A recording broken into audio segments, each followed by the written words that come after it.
Swayam Prabha. Digital India. Educated India.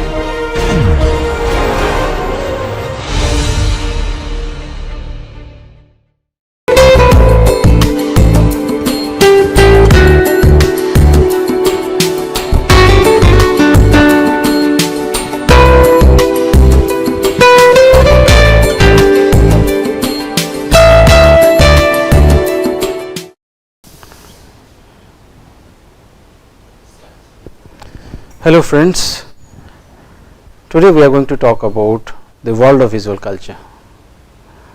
All this while we have been briefly mentioning about visuals in one way or the other. We have talked about the significance of visuals in the context of presentations. We have talked about the relevance of multimedia as well, but we are going back to all that again today in this particular context, because it is perhaps very important to delve deep into the subject of visual culture. Why is it that we are making use of visuals today to such a significant extent? Now, if you have to answer this question, probably we need to look a little deeper into how technology has changed, how our world has changed, how we look at the world, how we experience the world, and understanding these things will definitely go a long way in developing sensitivity to the use of visuals. So, in today's talk our focus will be on, after the introduction, the relevance of visual culture, changing role of visuals in our culture, the key features of visual culture that would be relevant in the context of soft skills, followed by the references. So, here we go.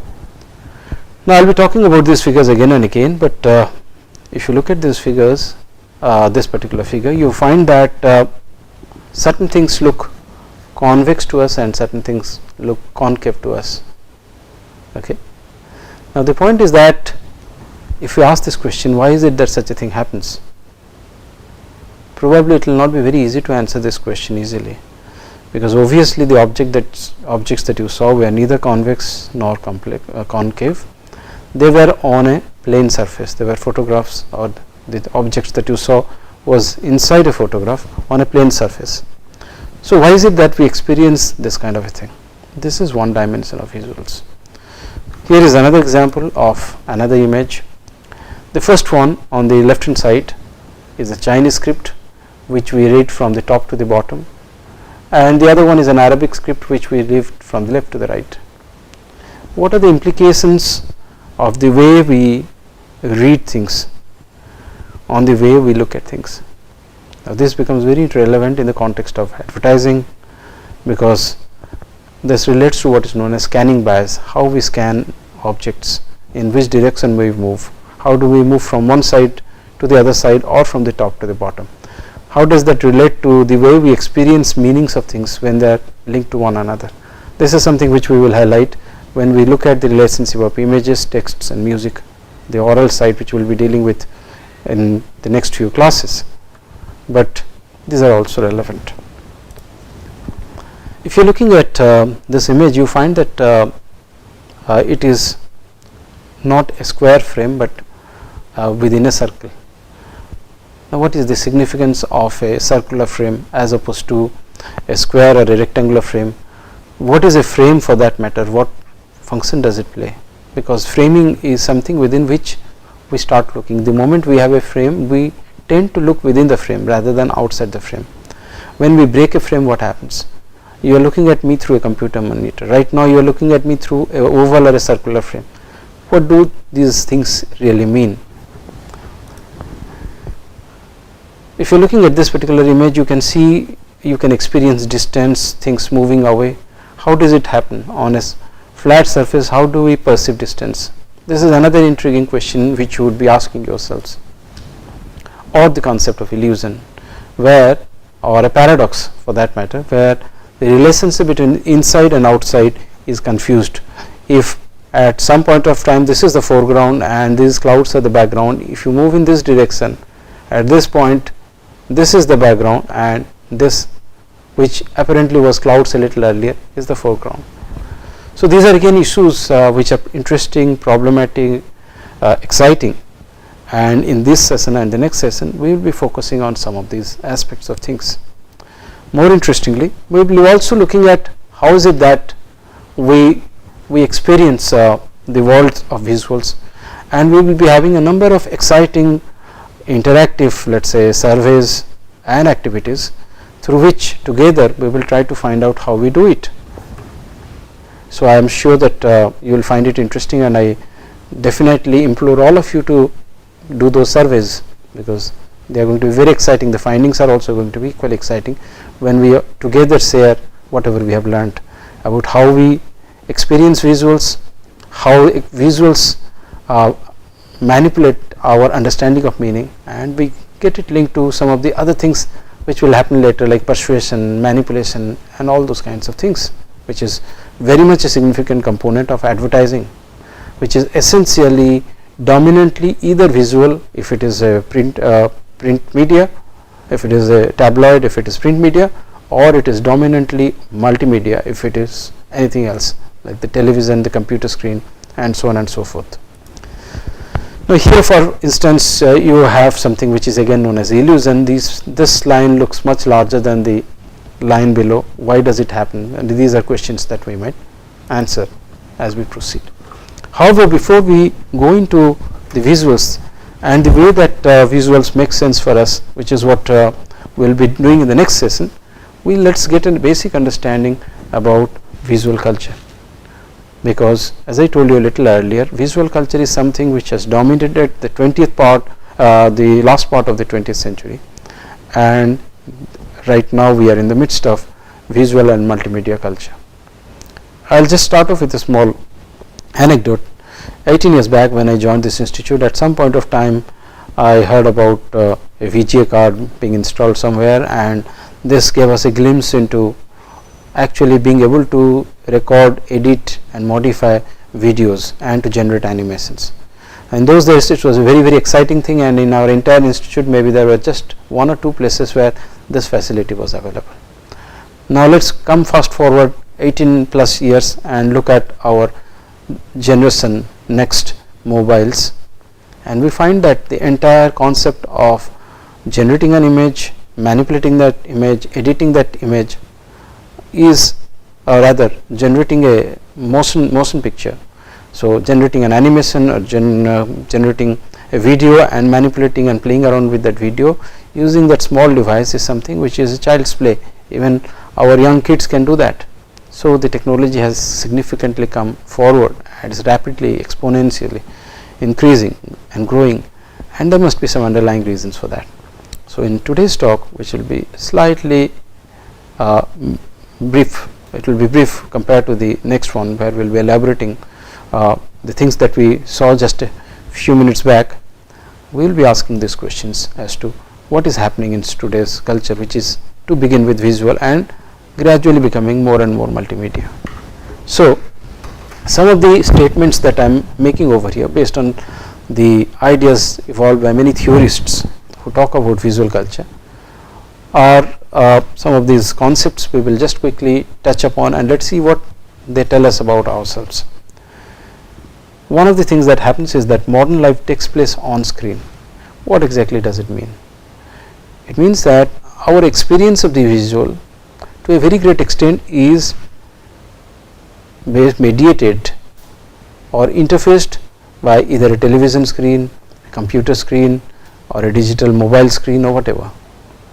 So we experience the visual directly through our eyes, but to a much greater extent we are spending time by looking at the screen and experiencing various other kinds of visuals which obviously we would not have access to sitting over here through the screens. So TV screen, PC screen, real life, and there is a Calvin and Hobbes cartoon strip where you see that one of these small tiny characters, a young boy, spends the entire day watching TV, and then the evening he goes out and looks at the world and then makes a comment to the effect that the world is very much like what we see on the TV, but much less exciting and colorful. You see that this kind of a reversal is something which we are experiencing to a certain extent even today, where some of our students even in the IIT system spend such a huge amount of time playing games that they gradually lose touch with reality. But in any case, what is reality? Reality is something which is mediated by our senses, and today we find that beyond our senses, although they are mediated by senses, our senses again have something else blocking them on the way to reality, which is the computer screen or various kinds of screens. So another layer of mediation is taking place, which is the mediation of the visual culture, which is experiencing the reality second hand through some kind of a screen or magazine or paper, whatever. So you see that Marcel McLuhan's famous statement, "The medium is the message," is something which is to be understood in the sense that different kinds of cultures depend on different modes of communication, and today's culture essentially depends on the culture of visuals, and that has its influence in the way we communicate. Now, the fact that we are in a technology oriented world, for instance, makes it understandable that and in a world which is busy and where using a very small screen we have to communicate our messages, has resulted in a different kind of a language, the language of texts, SMS, the language of SMS, where there are a lot of abbreviations, there are a lot of use of shorthand because the space is limited, the screen is limited, you are using a single finger or maybe one single hand for writing or typing, whatever. The implication is that this particular technology and this particular kind of a medium which is being used has modified the way that the message is communicated, and in the process the meaning of the message to a very great extent as well. The fact that we have smileys, the fact that we have emoticons, the fact that we have images which go viral on social media tell us that images now play a very significant role. Messages which were communicated through texts now are translated into image based symbols, the emoticons, okay, especially emotion based things. So you see that these transformations definitely point to the fact that visuals have taken over in a significant way. So I have talked about mediation, and mediation is about something which stands between you and the reality, or me and the reality. Let us say that what stands between me and you today as you are listening to this talk is your computer screen or your mobile screen or whatever it is through which you are listening to this lecture. So this mediating surface presupposes that beyond this surface there is a real me with whom you are talking, and it also presupposes that beyond this screen, the camera at which I am looking right now, there is a real you with whom I am talking. But you see that with the advent of technology we reached a point, okay, where the simulation of reality became so significant, okay, that you don't need a real, and sometimes you are not even sure whether there is a real. So the only reality that becomes available to us is the reality of the mediating screen. What guarantee is there that I am not a fiction? In today's digital age we can make characters, okay, known as avatars in computer language, which can interact with human beings, okay. Some of our researchers are working, I am also involved in some of this work, where you see that you try to identify the facial expressions of the person who is communicating with the computer. You have an avatar who tries to emulate or mirror those responses and talk in an intelligent way. So what it basically means is that these avatars are these computer graphic images which look so real life like are talking, and what you are talking to doesn't really exist. So if there is a reality beyond, well, what is that? We don't really know. That in that sense you see that the only reality which exists is the surface of the screen and nothing beyond that. The examples of the many fantasy movies like Godzilla and the Jurassic Park movies and all that tell us about this aspect of life, where beyond the simulation of reality probably there is nothing, there is the absence of reality. The surface is all the meaning that we have. So that's what I was talking about, which is known as the problem of simulacrum.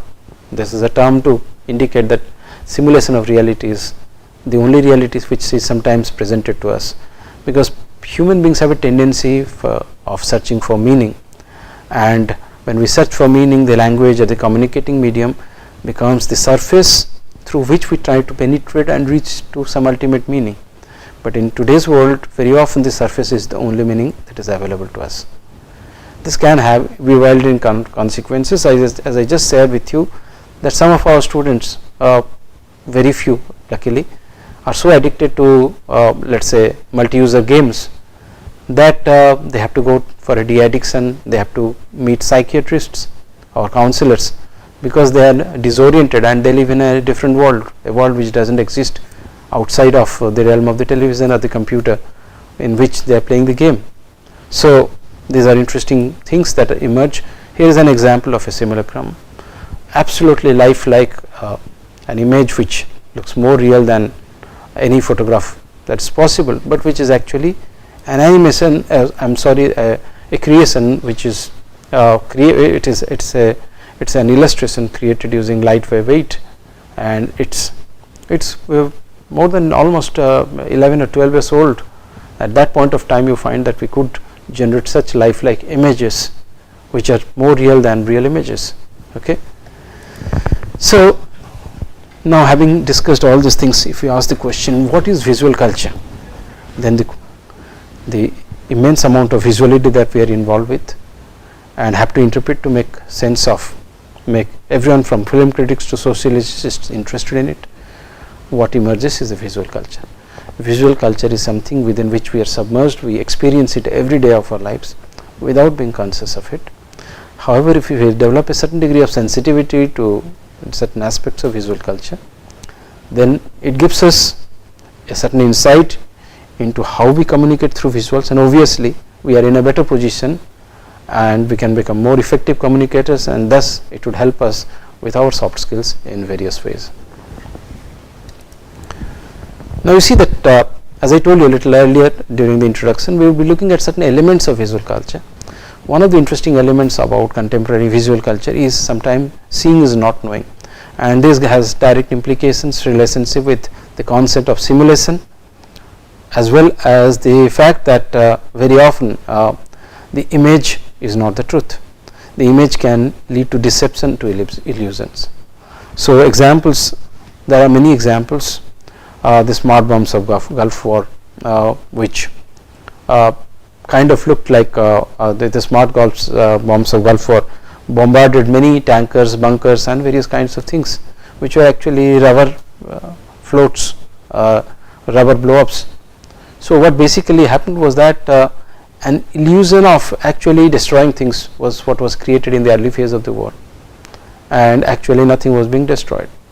So you see that if you are, even if you don't go this far, if you are looking at just the newspaper and the television, when we see something through the heightened intense color and drama of the television reports and the newspaper reporters or the television reporters dramatizing it just to draw our attention, the kind of reality which is painted may not have much to do with the actuality which exists over there.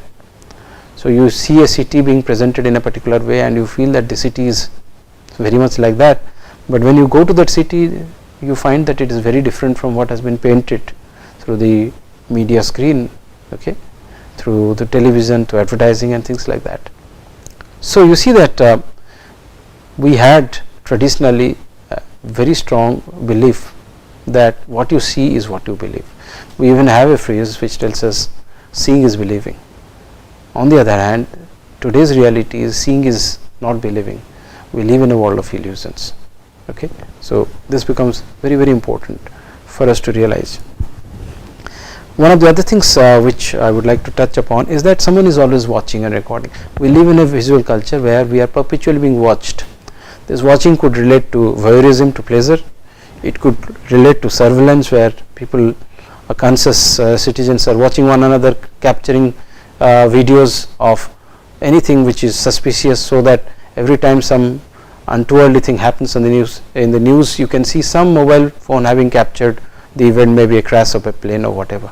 So perpetually everywhere visuals are being documented with our knowledge and without our knowledge.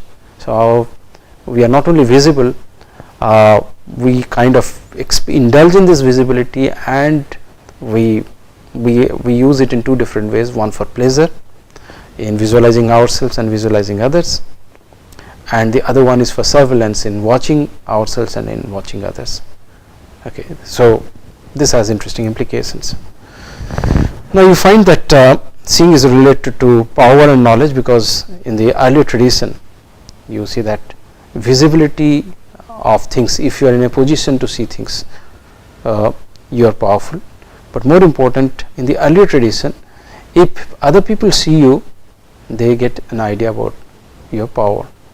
So you find that the huge buildings, huge monuments which were built, if you are talking about the Egyptian Sphinx, if you are looking at the Qutb Minar, if you are looking Taj Mahal, display of grandeur, display of things which are very significant, which are powerful, which are big.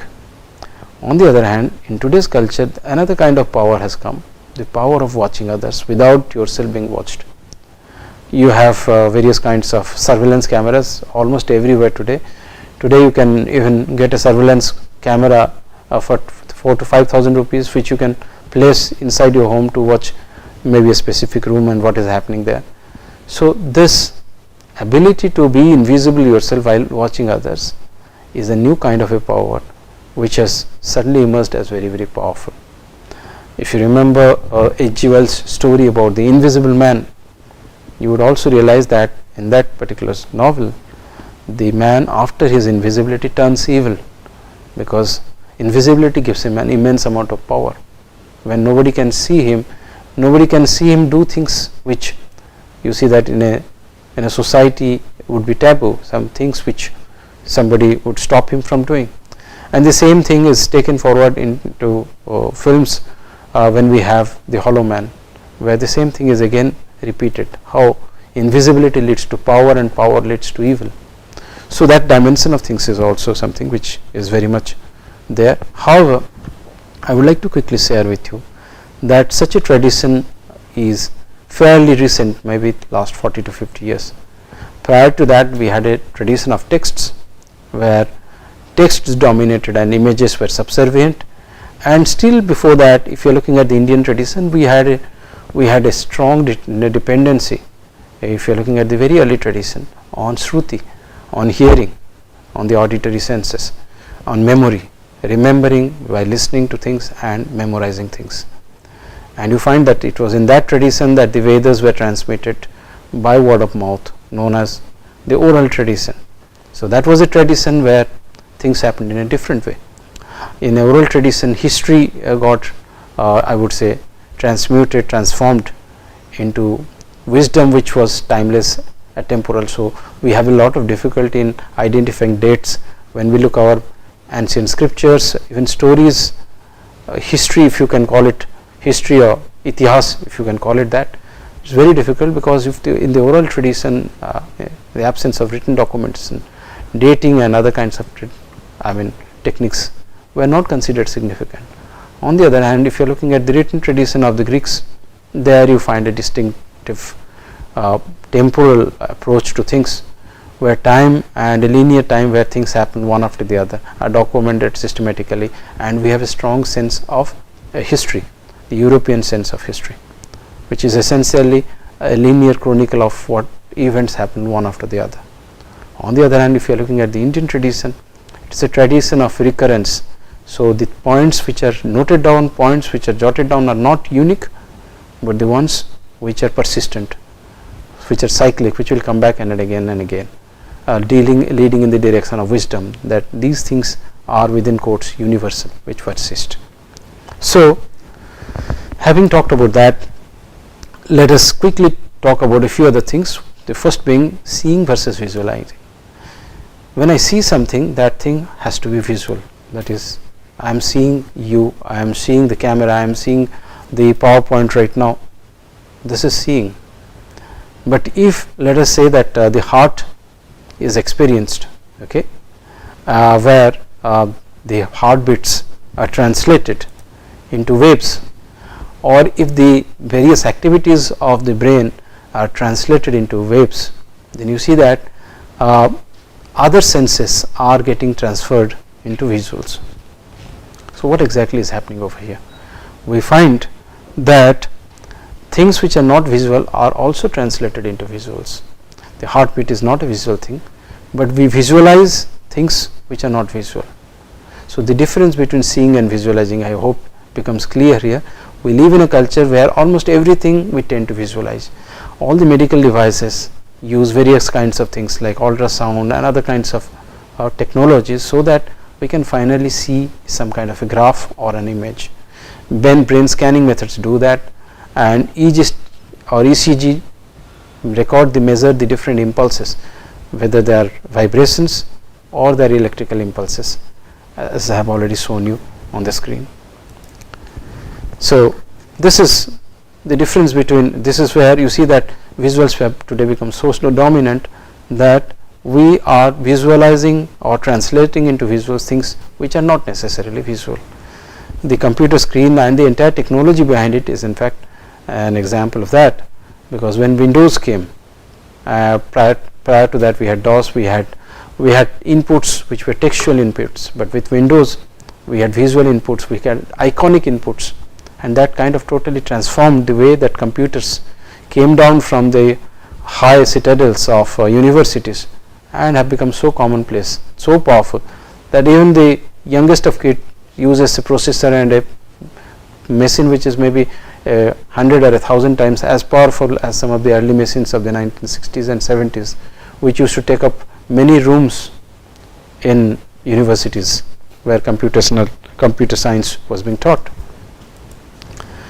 Now another thing which I would like to bring to your notice is that if you are looking at the recent past, we find that we lived in a textual kind of a society which predominantly was text oriented. The hangover of it is still there. We still communicate a lot with texts, but the way that we communicate with texts is gradually changing.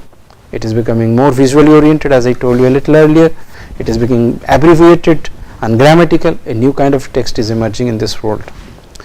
Earlier, if you are looking at the early part of the 20th century, even way beyond that into the 16th, 17th century, the illustration was a supplement to the text.